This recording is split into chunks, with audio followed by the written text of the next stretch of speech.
Bonjour à vous, avant de vous laisser avec le professeur Perron et moi-même pour un entretien que nous avons réalisé au Festival des Foisonnantes au mois de septembre, je vous fais une annonce pour vous proposer gratuitement l'accès à 8 conférences que nous avions réalisées dans le cadre de notre événement, celui des rencontres de ma maison d'édition Exuvie, le 15 juillet dernier devant 400 personnes.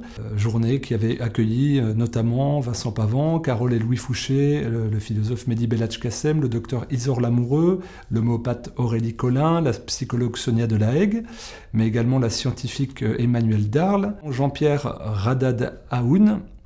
Voilà, vous retrouverez toutes ces personnes-là en conférences gratuites, donc 8 conférences de 45 minutes chacune, d'autres sur la médecine chinoise aussi. Enfin bref, vous avez 8 conférences qui vous sont accessibles gratuitement dans le lien en description pour manifester, proposer des solutions concrètes sur la santé intégrative et la société, comment on peut la percevoir et comment on peut la construire autrement ensemble. Voilà, donc je vous laisse le lien en description, faites pause sur la vidéo, prenez le temps de vous inscrire, de télécharger ces vidéos, de les regarder, et ensuite de cela, profitez du merveilleux entretien avec le professeur Perron qui lui aussi propose une critique et des solutions pour un autre système de santé. À très vite. Christian, bonjour. Bonjour. Voilà, content d'échanger avec toi sur un sujet que tu maîtrises pas mal, c'est le système de santé. Ah oui, tout à fait. Alors, beaucoup de personnes t'ont découvert ces dernières années pour avoir contesté une certaine forme de politique sanitaire. En fait, tu as un grand parcours. L'idée, le cadre de cette interview, c'est de parler d'un système désirable, on va dire, pour les usagers, mais également pour les médecins, qui retrouvent un plaisir de l'art de soigner, parce que évidemment, il y a un fondement scientifique, mais il y a toute une expertise qu'on développe avec le temps, l'expérience. Eh bien, j'aimerais, avec grand plaisir, partager ça avec toi sur cette santé intégrative qui se profile. Et puis, bien entendu, il y a un effondrement du système de santé actuel, qui est très administrativo-politique, on va dire, mais il y a aussi toute une poussée de praticiens de santé qui ont un réel désir de soigner autrement, de manière plus humaine, et puis des millions d'usagers en France en tout cas, qui ont à cœur d'échanger sur ce point de vue-là. Est-ce que tu pourrais te présenter ton CV, ton parcours ? Oui, effectivement, j'ai trempé pendant des décennies dans la médecine hospitalière, donc dans la médecine publique. Alors, mon parcours, c'est que j'ai fait médecine, j'ai été nommé professeur de médecine en maladies infectieuses et tropicales à la fin de 1994 et j'étais d'emblée chef d'un grand service de maladies infectieuses à l'hôpital de Garches qui dépend de l'assistance publique hôpitaux de Paris. Donc j'étais chef de service pendant plus de 25 ans et parallèlement à ça, j'étais professeur, donc enseignant à l'université de Versailles qui est rattachée maintenant à Paris-Saclay. Et assez rapidement, j'étais vice-directeur d'un centre de référence de l'Institut Pasteur sur la tuberculose. Et après, j'ai fait une partie de ma carrière en santé publique, un peu par hasard, mais je suis rentré dans des grandes instances. Et puis j'ai été nommé rapidement président de plusieurs instances, de plusieurs grandes commissions, notamment au Conseil de la santé publique. Donc pendant 15 ans, j'ai conseillé des gouvernements pour les piloter dans la politique de santé publique sur les maladies infectieuses, gérer les crises sanitaires. J'ai présidé plusieurs années le comité technique des vaccinations qui propose la politique vaccinale en France. Et j'ai même au niveau international eu des responsabilités importantes. J'étais vice-président pendant plusieurs années du groupe d'experts sur la vaccination dans la région Europe de l'OMS, qui est beaucoup plus large que l'Union européenne. Ça inclut toute l'Europe du nord au sud, jusqu'à Vladivostok, la Russie, les républiques russophones d'Asie centrale, la Turquie, Israël, donc une très grande Europe. Donc j'avais une grande expertise dans tout ça. Moi, j'ai adoré au début l'assistance publique de Paris. C'était une magnifique institution qui avait des financements suffisants à une époque, qui permettait de soigner les malades, même les indigents, avec des très bonnes conditions. Et d'ailleurs, il ne faut pas oublier que la médecine française, il y a quelques années, je n'ai plus la date exacte, enfin c'est pas si vieux, avait été classée par l'OMS comme étant la meilleure médecine du monde, à la fois sur des critères de qualité médicale, mais des critères aussi sociologiques, d'égalité dans l'accès aux soins, sur la sécurité sociale. Donc j'étais très fier de cette médecine française.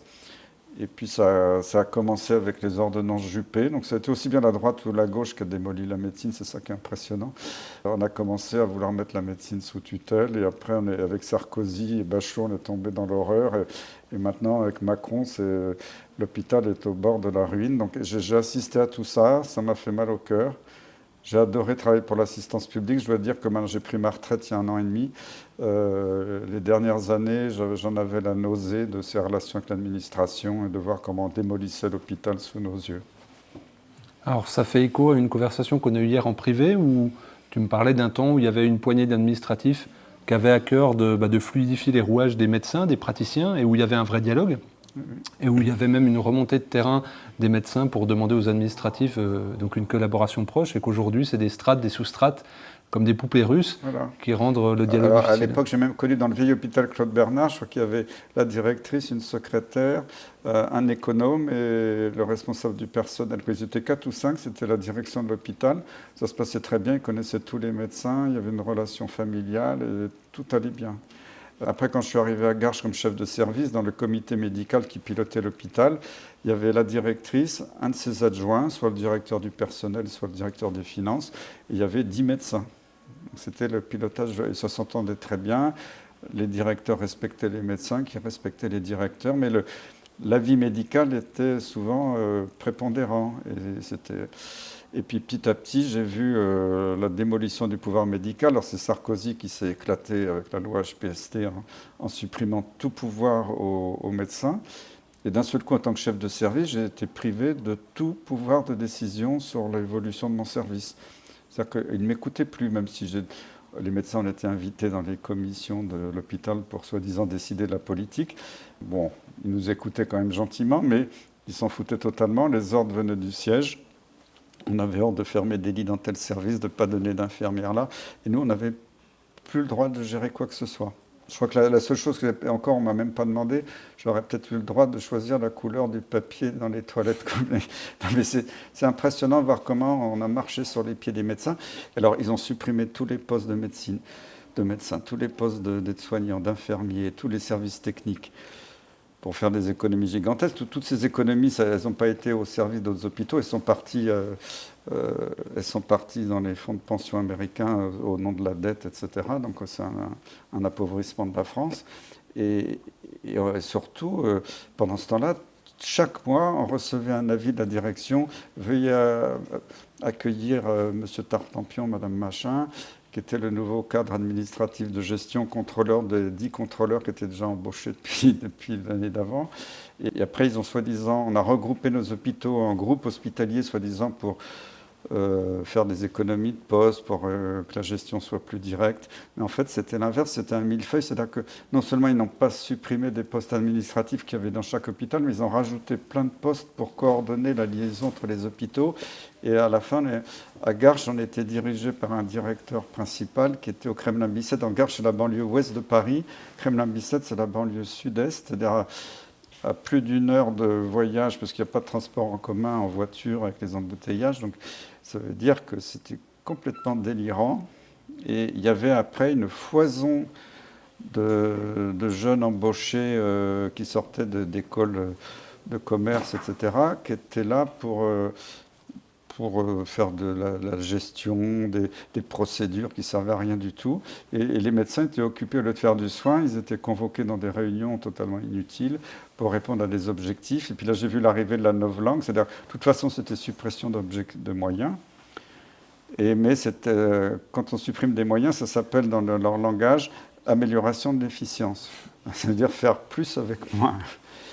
Et un jour, c'est une anecdote, mais ça m'a fait hurler et rigoler à la fois, parce que il y a des années, c'est en maladie infectieuse, il y a des années on est plein, il y a beaucoup d'épidémies, on n'arrive pas à caser les malades, il y en a trop.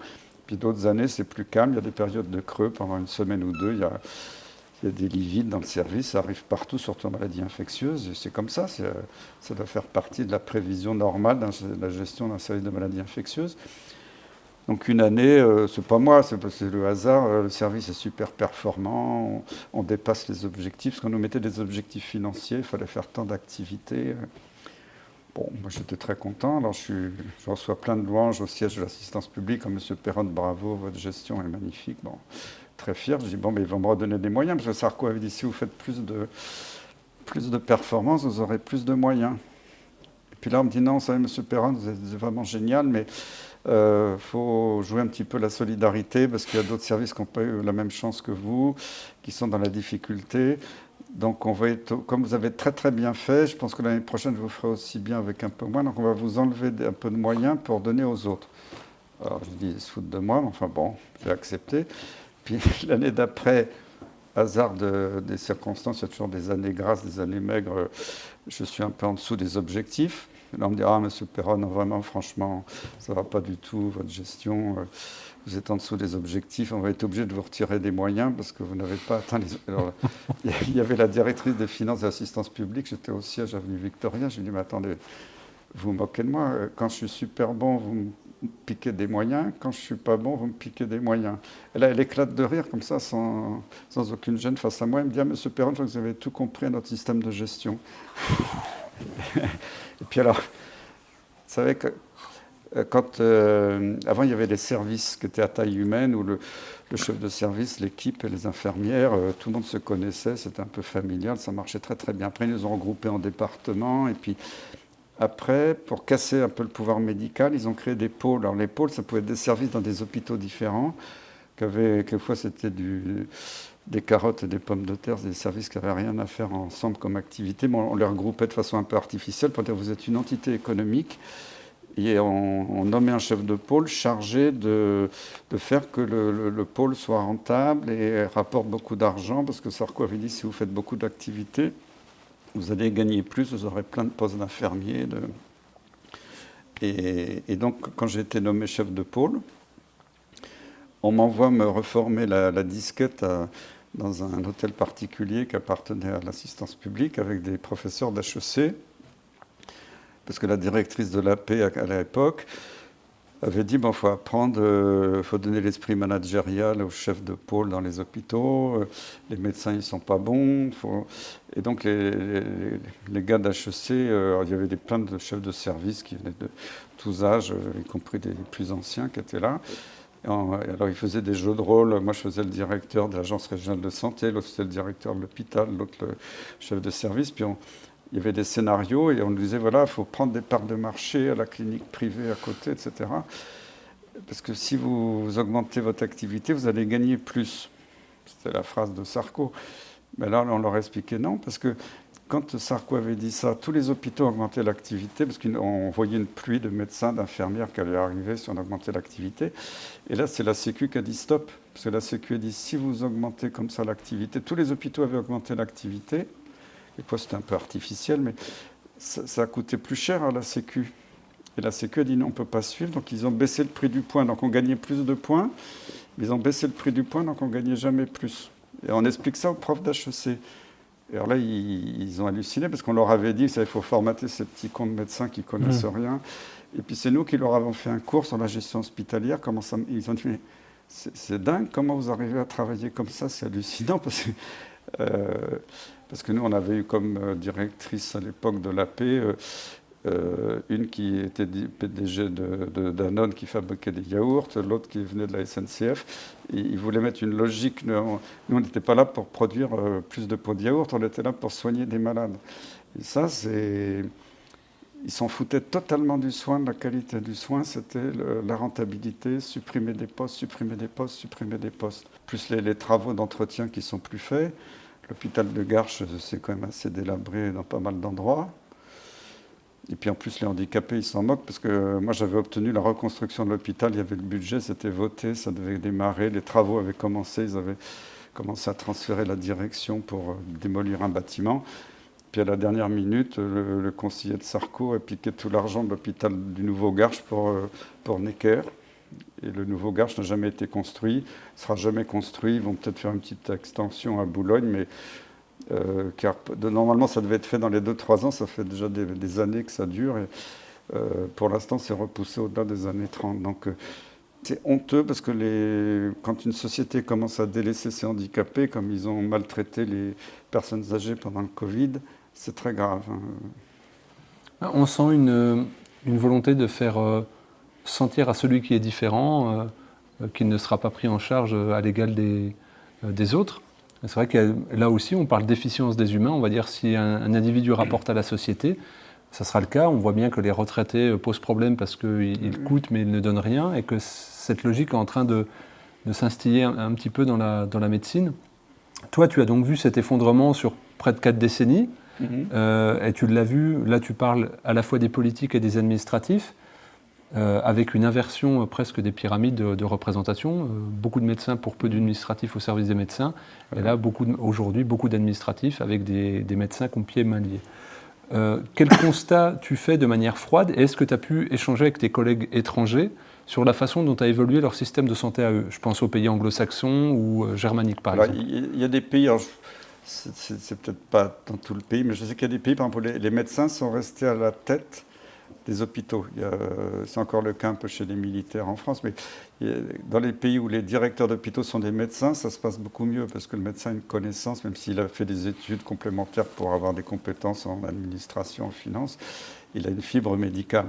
Là maintenant, les hôpitaux sont dirigés par des gens qui n'ont aucune connaissance de la médecine, du soin, qui se foutent totalement des résultats médicaux pour le patient. Ce qui compte, c'est les chiffres, les tableaux, les contrôles, les accréditations, et puis on voit que c'est les cabinets. Moi, j'ai à l'assistance publique, plein de fois dans mon service, ils ont commandé des rapports sur, je sais pas, la chirurgie ou des tas de trucs.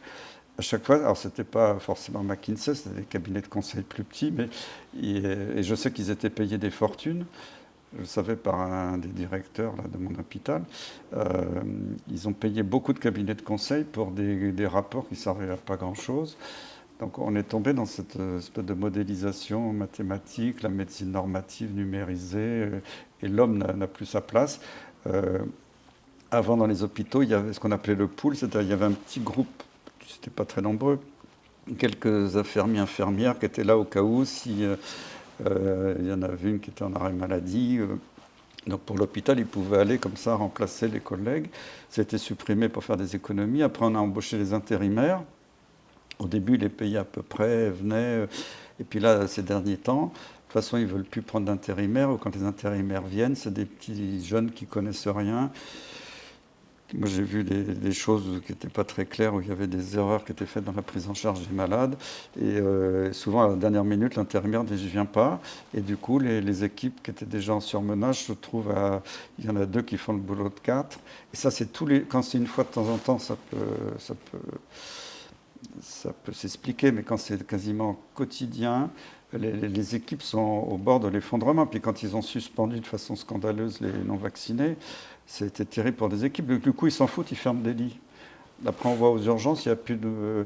Là, ici, on est tout près de Manosque, on est dans les Alpes de Haute-Provence, avec à l'hôpital de Manosque, il manque beaucoup d'urgentistes, que les urgences sont fermées très souvent et ferment encore la nuit, parce que même s'ils ont recruté un urgentiste, j'ai vu ces derniers jours, il en manque encore plusieurs. Et ça, c'est partout.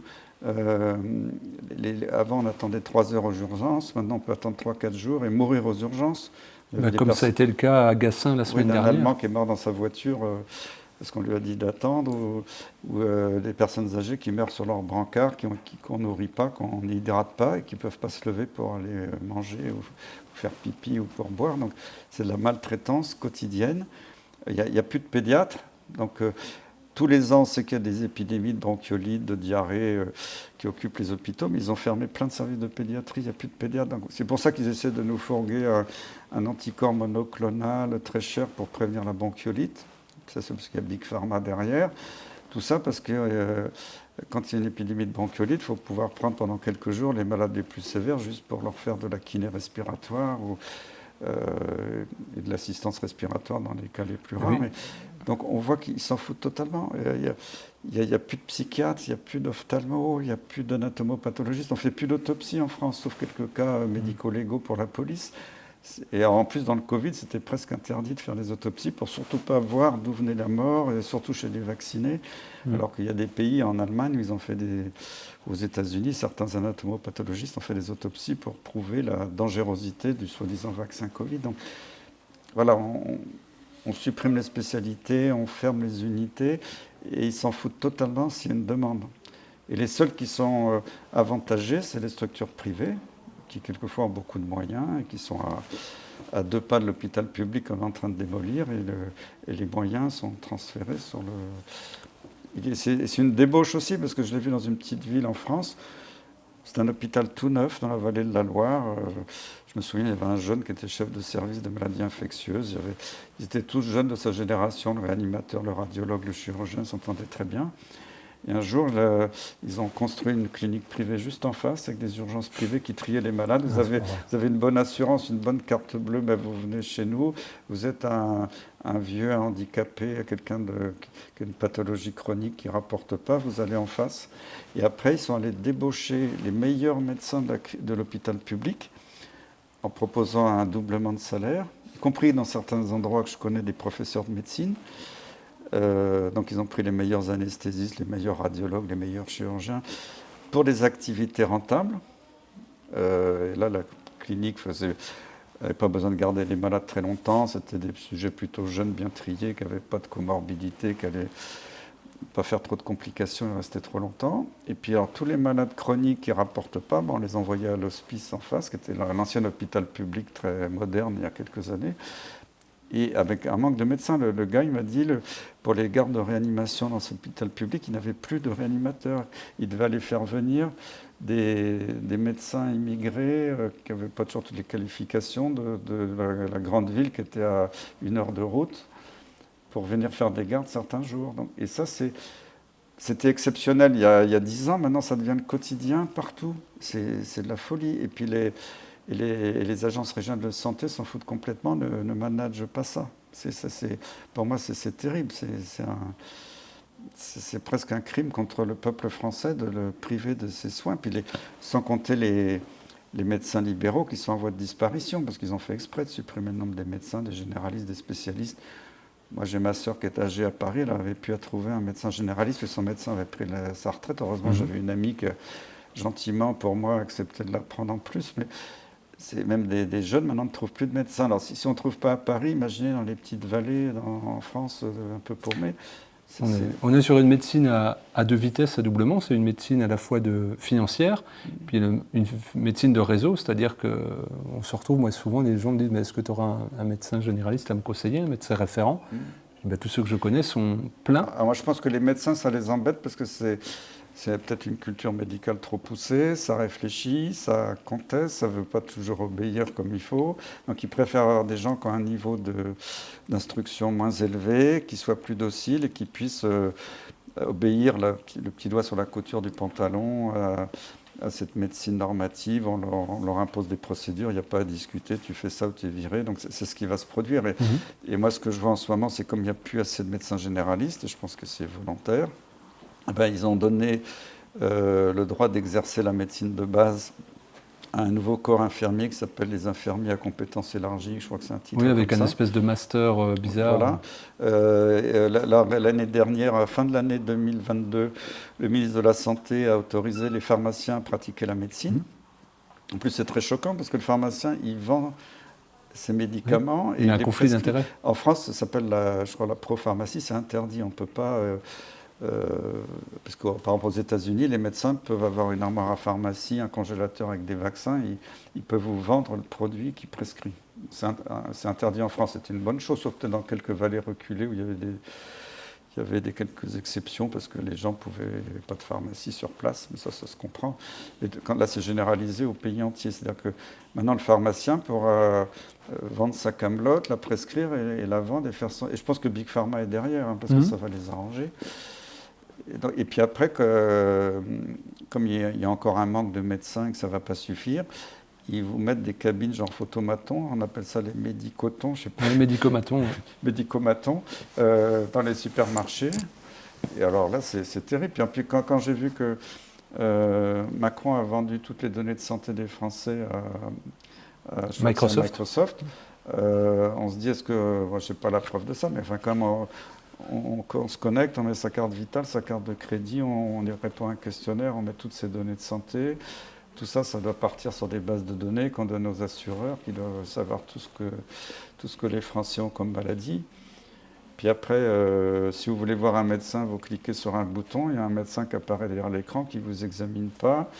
Après, il peut vous envoyer une ordonnance toute faite qui s'imprime sur la machine, quoi. Quand on voit ça, ça fait froid dans le dos parce que Mais je pense que maintenant, ils s'en foutent de la santé, ils veulent une médecine minimum qui coûte pas cher. Après, l'élite qui aura les moyens, avec des très bonnes mutuelles, pourra peut-être avoir Des super cliniques. pourra accès à des super cliniques. On aura recruté avec des salaires mirobolants, une petite élite de médecins qui va s'occuper de l'élite. Moi, je pense que c'est ça qui va arriver.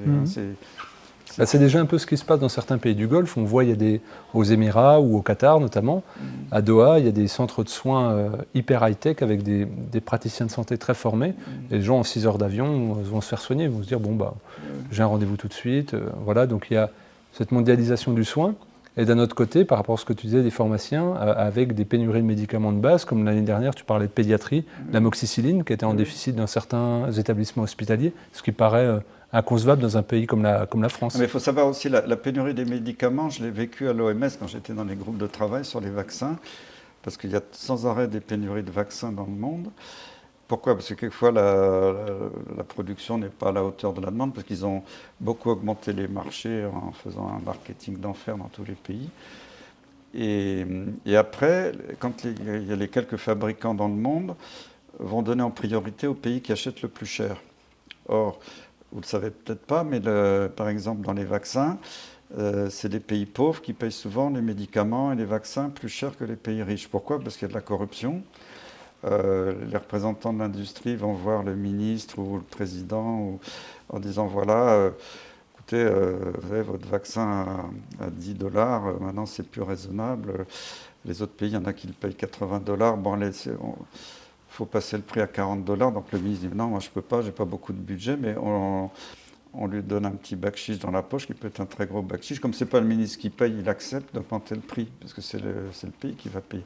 Et ça, c'est un système qui est généralisé. Je le sais parce qu'il y a des discussions officielles à l'OMS là-dessus. C'était sur le vaccin, mais je pense que c'est la même chose sur les produits, les antibiotiques. Puis en plus, les vieux médicaments comme l'amoxicilline qui rapportent 3 francs 6 sous, ils s'en foutent qu'il y a des ruptures. Ils préfèrent privilégier la production de médicaments très chers à 2000 € l'ampoule. Tout est maintenant commercial. Et avant, il y avait des laboratoires nationaux qui pouvaient assurer une certaine indépendance. Maintenant, la plupart des médicaments commencent à être produits à l'étranger, donc on est totalement dépendant. C'est comme les masques. La dernière usine de masques en France avait été fermée 1 an avant la pandémie, et on dépendait de la Chine. Donc si on est dépendant sur tout et sur tous les produits de santé, ça commence à devenir très grave.